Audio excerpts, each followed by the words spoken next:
Wari asi hingiba amadi sikraba kanagumba amataga mari leingazade supnatagi ayibi aigi wakhalna khalakpa adu ithokchaduna mayamda khudol tamjabani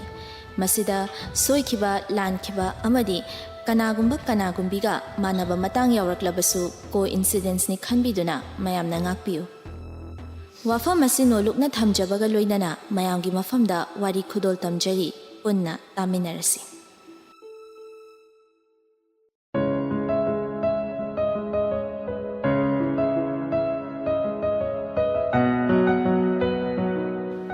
Yum aduda tilamba mi makhaisu ama chatki ani chatki tawduna irei lesilaktre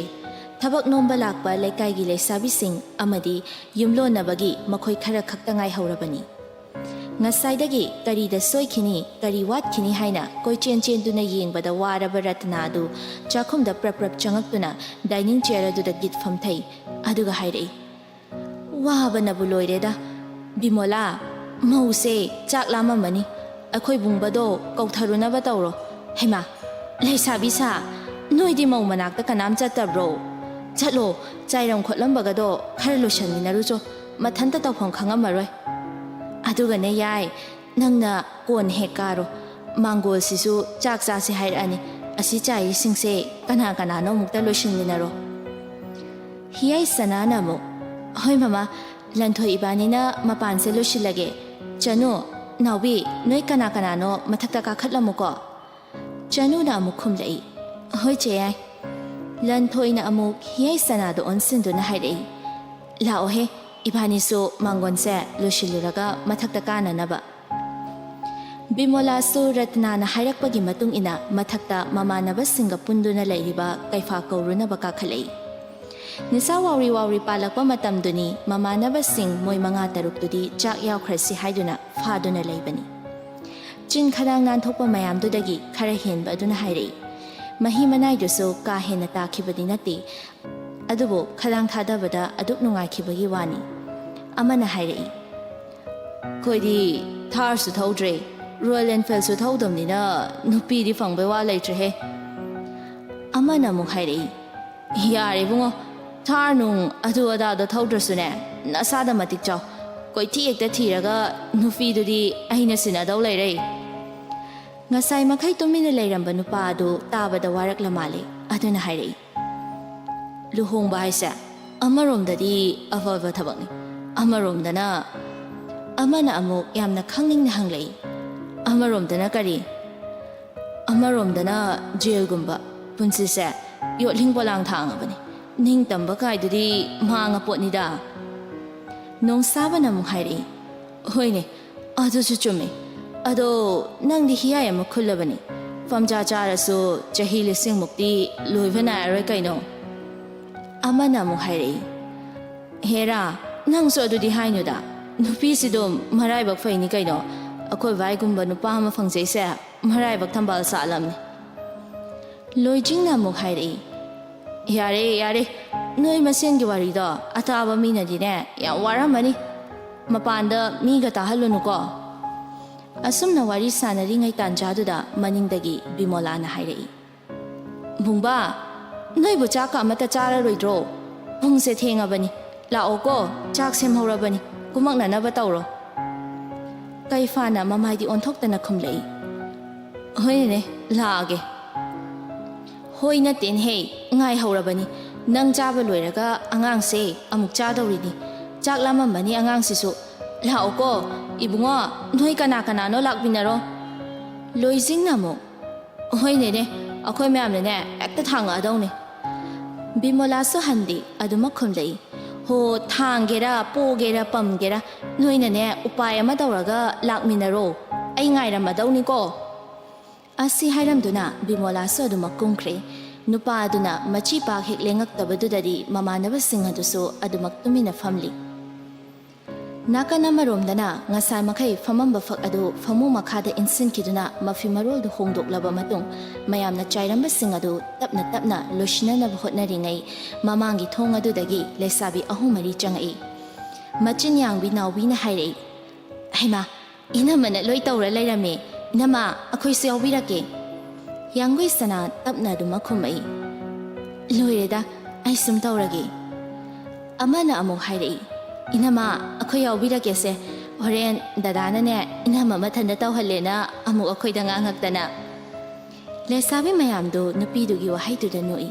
ꯌꯥꯡꯒꯣꯏꯁꯅꯥ ꯃꯥꯗꯤ ꯋꯥꯈꯜ ꯑꯃ ꯈꯟꯗꯨꯅ ꯊꯕꯛ ꯑꯗꯨ ꯂꯣꯏꯁꯤꯜꯂꯤ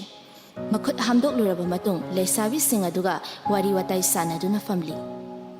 ꯉꯥꯏꯍꯥꯛ ꯐꯝꯗꯣꯛꯇꯨꯅ ꯂꯩꯔꯨꯔꯒ ꯀꯨꯝꯂꯛꯂꯤ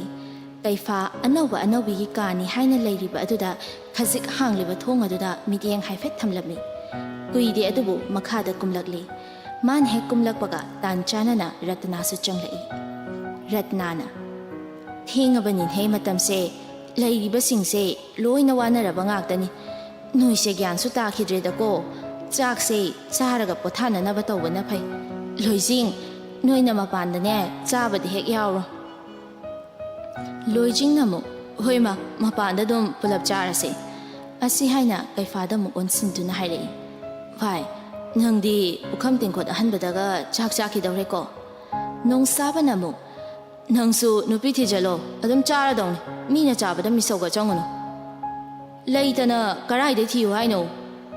ꯌꯥꯔꯦ ꯌꯥꯔꯦ ꯅꯌꯨꯝ ꯍꯟꯕ ꯊꯦꯡꯈꯤꯅꯤ ꯅꯈꯣꯏ ꯂꯂꯤꯇꯥꯅꯅꯦ ꯊꯣꯡꯒꯥꯟꯗ ꯉꯥꯏꯗꯣꯏ ꯑꯣꯏꯔꯤꯅꯤ ꯍꯣꯏꯅꯦꯍꯦ ꯅꯣꯏ ꯄ꯭ꯔꯃꯣꯗꯥꯗꯤ ꯉꯥꯏꯔꯝꯃꯔꯣꯏꯗꯀꯣ ꯉꯁꯥꯏꯗꯒꯤ ꯇꯨꯃꯤꯟꯅ ꯂꯩꯔꯝꯕ ꯅꯣꯡꯄꯣꯛ ꯉꯥꯟꯕꯅ ꯍꯥꯏꯔꯛꯏ ꯌꯥꯝ ꯇꯥꯈꯤꯕꯁꯨ ꯅꯠꯇꯦ ꯈꯔ ꯇꯥꯕꯗ ꯅꯣꯏꯅ ꯈꯗꯥꯡ ꯕ꯭ꯔꯦꯛ ꯑꯁ ꯌꯥꯝ ꯅꯥꯟꯊꯣꯛꯏꯁꯤꯕꯨ ꯀꯩꯒꯤꯅꯣ ꯌꯥꯔꯦ ꯌꯥꯔꯦ ꯃꯄꯥꯟꯗ ꯑꯝꯗ ꯊꯣꯛꯑꯣ ꯃꯤꯁꯦ ꯆꯥꯛ ꯆꯥꯅꯅꯕ ꯂꯣꯏꯖꯤꯡꯅ ꯑꯃꯨꯛ ꯍꯣꯏꯅꯦꯍꯦ ꯒ꯭ꯌꯥꯅꯦꯁ꯭ꯋꯔꯥ ꯑꯁꯤ ꯍꯥꯏꯗꯨꯅ ꯂꯣꯏꯖꯤꯡꯗꯨ ꯊꯣꯛꯈ꯭ꯔꯦ ꯅꯣꯡꯁꯥꯕꯅ ꯃꯈꯥ ꯇꯥꯔꯛꯀꯦ ꯇꯧꯕꯗ ꯅꯣꯡꯄꯣꯛ ꯉꯥꯟꯕꯅ ꯃꯄꯥꯟꯗ ꯈꯪꯉꯤꯠ ꯅꯤꯡꯊꯣꯛꯈꯤ ꯑꯗꯨꯒ ꯃꯥꯁꯨ ꯊꯣꯛꯈꯤ ꯔꯠꯅꯥ ꯀꯨꯝꯍꯩ ꯂꯣꯏꯔꯦ ꯈꯜꯂꯕ꯭ꯔꯥ ꯀꯔꯤꯅꯣ ꯅꯣꯛꯂꯗꯨꯅ ꯍꯥꯏꯔꯛꯏ ꯑꯅꯤꯁꯦ ꯂꯥꯛꯑꯗꯤ ꯄꯨꯡꯂꯥꯡ ꯍꯦꯛ ꯂꯥꯡꯉꯦ ꯍꯥꯏꯗꯨꯅꯤ ꯇꯧꯔꯤꯁꯦ ꯕꯤꯃꯣꯂꯥ ꯏꯕꯦꯝꯃꯗꯣ ꯑꯃꯨꯛ ꯀꯧꯊꯕꯤꯔꯨꯔꯣ ꯍꯤꯌꯥꯏ ꯁꯅꯥꯅ ꯑꯃꯨꯛ ꯀꯥꯗ꯭ꯔꯁꯨꯅꯦ ꯑꯩ ꯅꯥꯎꯕꯤꯗ ꯐꯣꯟ ꯇꯧꯔ ꯍꯥꯏꯈ꯭ꯔꯒꯦ ꯀꯨꯝꯃꯛꯑꯣꯅ ꯀꯩ ꯀꯥꯟꯗꯕꯗ ꯃꯆꯥꯅ ꯍꯥꯏꯔꯛꯄꯗꯨꯗ ꯔꯇꯅꯥꯗꯨ ꯃꯆꯥꯗ ꯑꯣꯟꯁꯤꯟꯗꯨꯅ ꯍꯥꯏꯔꯛꯏ ꯍꯩꯃꯥ ꯅꯪꯗꯤ ꯃꯊꯛꯇ ꯀꯥꯔꯨꯗ꯭ꯔꯕꯣ ꯀꯔꯥꯏꯗꯩ ꯀꯥꯗꯣꯏꯅꯣ ꯁꯨꯃꯥꯡ ꯃꯥꯡꯒꯣꯟ ꯂꯣꯏꯁꯤꯟꯗꯅ ꯂꯩꯔꯤꯉꯩꯅꯦ ꯏꯅꯝꯃꯐꯧ ꯋꯥꯔꯤ ꯁꯥꯟꯅꯖꯕ ꯐꯪꯗ꯭ꯔꯦ ꯆꯥꯛ ꯆꯥꯅ ꯆꯥꯅ ꯀꯩꯐꯥꯅ ꯑꯃꯨꯛ ꯍꯪꯂꯛꯏ ꯕꯣꯏꯆꯥ ꯍꯣꯏꯅ ꯀꯥꯏ ꯆꯠꯈ꯭ꯔꯕ ꯍꯣ ꯃꯌꯨ ꯊꯛꯑꯝꯒꯅꯤ ꯏꯀꯥꯏꯔꯕ ꯈꯪꯗꯦ ꯆꯪꯉꯛꯈꯤꯗ꯭ꯔꯦ ꯍꯤꯌꯥꯏ ꯁꯅꯥꯅ ꯍꯥꯏꯔꯛꯄꯅꯤ ꯀꯩꯐꯥꯅ ꯁꯥꯎꯔꯛꯀꯗ꯭ꯔꯥ ꯈꯟꯗꯨꯅ ꯔꯇꯅꯥꯅ ꯋꯥ ꯁꯝꯖꯤꯜꯂꯛꯏ ꯃꯥꯁꯨꯅꯦ ꯌꯥꯝ ꯋꯥꯔꯕꯅꯤꯗ ꯅꯍꯥꯟꯗꯒꯤ ꯑꯁꯤ ꯍꯥꯏꯅ ꯃꯆꯥꯅꯨꯄꯤꯗ ꯑꯃꯨꯛ ꯑꯣꯟꯁꯤꯜꯂꯤ ꯑꯗꯨꯒ ꯍꯥꯏꯔꯛꯏ ꯅꯪ ꯃꯁꯨ ꯁꯨꯃꯥꯡ ꯃꯥꯡꯒꯣꯟ ꯈꯔ ꯂꯣꯏꯁꯤꯟꯕꯁꯤꯕꯨ ꯀꯌꯥꯝ ꯋꯥꯒꯦ ꯋꯥ ꯑꯣꯏꯅ ꯍꯦꯛ ꯉꯥꯡꯉꯤ ꯍꯤꯌꯥꯏ ꯁꯅꯥ ꯁꯠ ꯂꯥꯎꯅ ꯈꯨꯝꯂꯛꯏ ꯑꯩꯗꯤ ꯅꯍꯥꯟꯗꯒꯤ ꯖꯒꯣꯏ ꯁꯥꯔꯒ ꯂꯩꯕ꯭ꯔꯣ ꯗꯗꯥꯅ ꯏꯅꯝꯃ ꯆꯦꯜꯂꯛꯄ ꯅꯨꯃꯤꯠꯇꯨꯗꯒꯤ ꯌꯨꯝ ꯁꯥꯕꯒꯤ ꯃꯤꯁꯇ꯭ꯔꯤ ꯍꯧꯖꯤꯛꯐꯥꯎ ꯀꯅꯥꯅ ꯇꯧꯒꯦ ꯑꯩꯅ ꯅꯠꯇ꯭ꯔꯣ ꯄꯥꯈꯣꯟ ꯑꯃ ꯁꯤꯔꯝꯗꯥꯏꯗꯅ ꯊꯕꯛ ꯑꯃ ꯇꯧꯔꯝꯗꯥꯏꯗꯅ ꯌꯥꯏ ꯌꯥꯏ ꯏꯆꯥ ꯌꯥꯏ ꯀꯥꯏ ꯆꯠꯈ꯭ꯔꯦꯅ ꯑꯗꯨꯒ ꯆꯩꯔꯝ ꯉꯥꯡꯉꯝꯗꯥꯏꯗꯁꯨ ꯑꯩꯉꯣꯟꯗꯗ ꯍꯩ ꯇꯨꯃꯤꯟ ꯂꯩꯌꯨ ꯃꯤ ꯌꯥꯝ ꯂꯩꯔꯤꯀꯣ ꯅꯪ ꯂꯩꯁꯥꯕꯤꯅꯤꯅꯦ ꯑꯗꯨꯃꯥꯏꯅ ꯀꯅꯥꯅ ꯉꯥꯡꯅꯒꯦ ꯔꯇꯅꯥꯅ ꯆꯩꯍꯜꯂꯛꯄꯗꯨꯗ ꯍꯤꯌꯥꯏ ꯁꯅꯥꯗꯨ ꯇꯨꯃꯤꯟꯅ ꯂꯩꯈꯤ ꯅꯥꯎꯕꯤ ꯍꯣꯏꯒ ꯇꯧꯗꯨꯅ ꯀꯨꯝꯂꯛꯂꯤꯕ ꯃꯅꯝ ꯎꯕꯗ ꯅꯣꯛꯐꯦꯠ ꯇꯧꯏ ꯀꯩꯐꯥ ꯆꯥꯕ ꯂꯣꯏꯕꯒ ꯄꯨꯈꯝꯗꯨꯗ ꯃꯈꯨꯠ ꯍꯥꯝꯖꯤꯜꯂꯒ ꯊꯣꯛꯈꯤ ꯔत्नाꯅ ꯑꯣꯟꯊꯣꯔꯛꯇꯨꯅ ꯍꯩꯃꯥ ꯆꯥꯔꯤꯉꯩꯗꯁꯨ ꯂꯧꯊꯣꯛꯍꯧꯗ꯭ꯔꯦ ꯇꯧꯔꯤꯁꯦ ꯅꯪꯒ ꯍꯦꯛ ꯉꯥꯡꯅꯔꯤꯉꯩꯗꯅꯦ ꯕꯤꯃꯣꯂꯥ ꯁꯤꯗꯤ ꯌꯥꯔꯔꯣꯏ ꯆꯥꯛꯇꯣ ꯑꯃꯠꯇꯒ ꯅꯧꯅ ꯍꯦꯛ ꯁꯦꯝꯃꯛꯑꯣ ꯌꯥꯡꯒꯣꯏ ꯁꯅꯥ ꯊꯣꯛꯈ꯭ꯔꯤꯕ ꯅꯨꯄꯥꯗꯨꯗ ꯌꯦꯡꯉꯤ ꯑꯗꯨꯒ ꯇꯞꯅ ꯆꯪꯉꯛꯏ ꯅꯨꯄꯤ ꯃꯈꯩꯗꯨꯁꯨ ꯆꯥꯛ ꯆꯥꯕ ꯂꯣꯏꯔꯒ ꯃꯈꯣꯏꯒꯤ ꯀꯥꯗ ꯀꯥꯈꯠꯂꯛꯂꯤ ꯆꯣꯡꯂꯤꯕ ꯃꯤꯍꯨꯜ ꯑꯗꯨꯁꯨ ꯃꯄꯥꯟ ꯊꯣꯛꯈꯤꯒꯦ ꯍꯥꯏꯕꯒꯤ ꯃꯇꯥꯒꯨꯝ ꯆꯣꯡꯕ ꯑꯗꯨꯗ ꯃꯊꯟꯇ ꯐꯥꯊꯖꯗꯨꯅ ꯀꯥꯗ ꯆꯪꯉꯛꯏ ꯑꯗꯨꯕꯨ ꯅꯨꯄꯥ ꯑꯗꯨꯗꯤ ꯂꯩꯔꯝꯗ꯭ꯔꯦ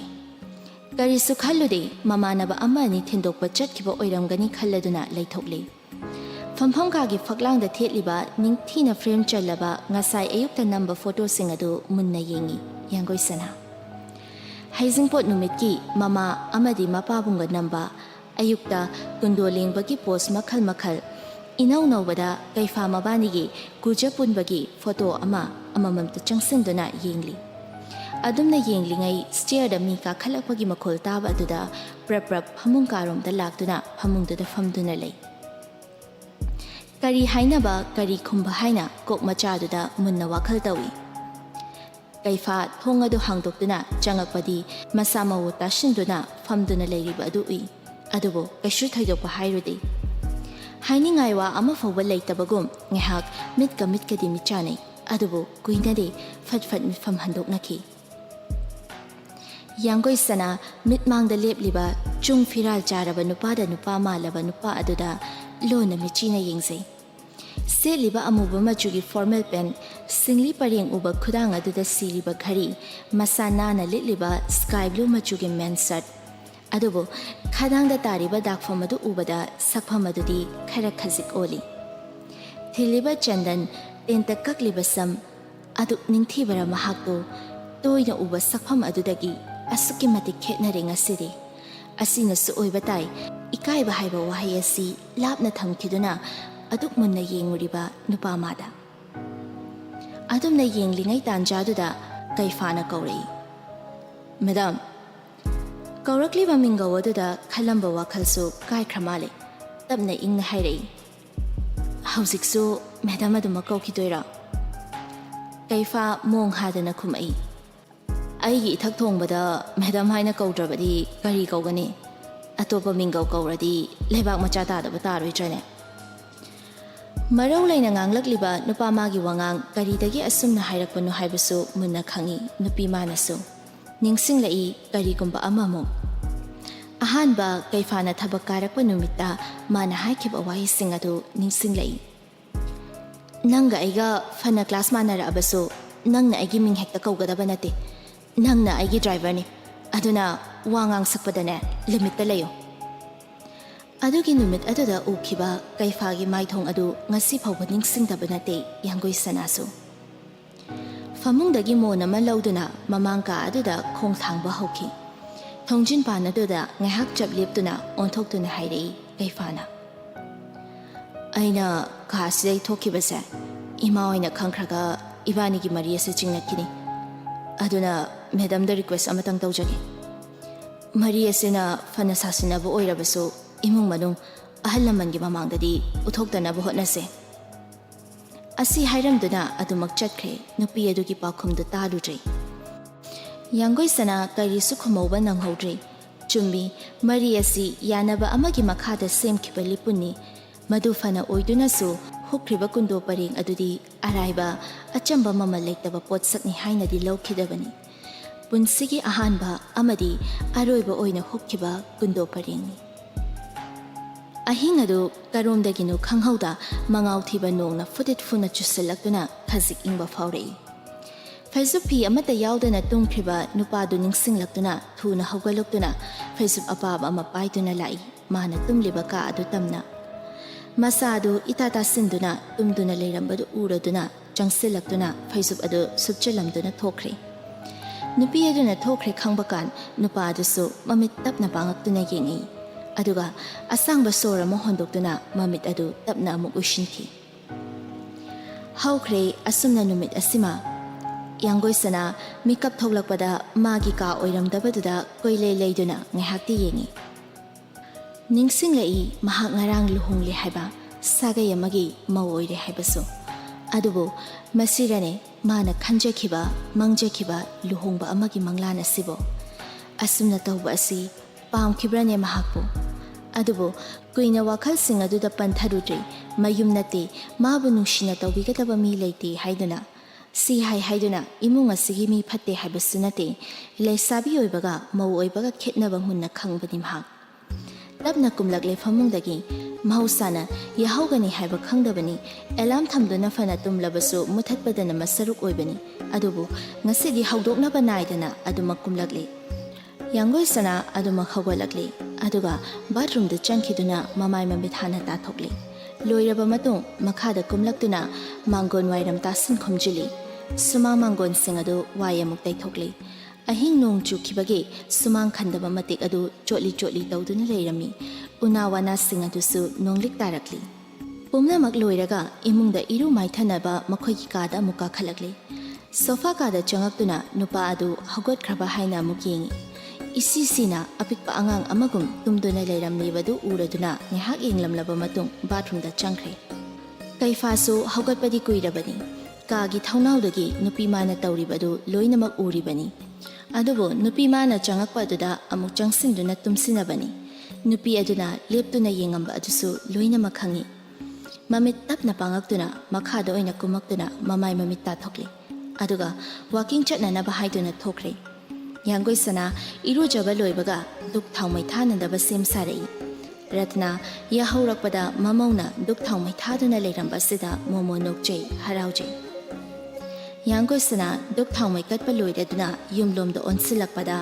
manemna yengduna leiramba aduda masadu khara khazikti khautak chai kari asoiba tawkhrabano khanda adubu Ratna na nungsin hairei ngarang su thengna changkhidaine ngan mankhre ne he nang haugalise Yangoi sana khumpham khangda tumina lei Ratna na muk hairei Lao lao imaga ne chaga londa na thaurasi Asumna mani mamu ani tu changminaragli Yangoi sanadu makhoi ki kada changakpada kaifa leiba uramdi karai jatkrabano khanna khanna atopa mafi ama honglingai table da leiba phone adu ring lakpada changsinduna kanano haina yengli phone gi screen adu da thari now calling haiduna Manaw nupina tawrakpo oirambadu da phone adu paikhali Hello Phamung daira paira ise chamcha hagolo laikai wari na batare ne he Machanupi atonbi ki wa aduda pakhatlaba mamana phone adu munduna hairei Bema kailo ne nanaw na ngangrise achumbaro hagolo yam thuna hagolo ko As mama ai hagotleba laiduka loi katlurabani soidraban henangbo Yangoi sana wa yam ngangna batalla male video call da fat on thokduna tawi Machanupina mogi fisolga setuna phone tarakpaduda mama oibidi pangkapta kapkhari Yangoi sanana Mami horen lakpada namit kapo malakanu ko ai yenga moy Mama na muk hairi Kapte da mami kaptiye Hoi chamcha atudi thamage ko thamo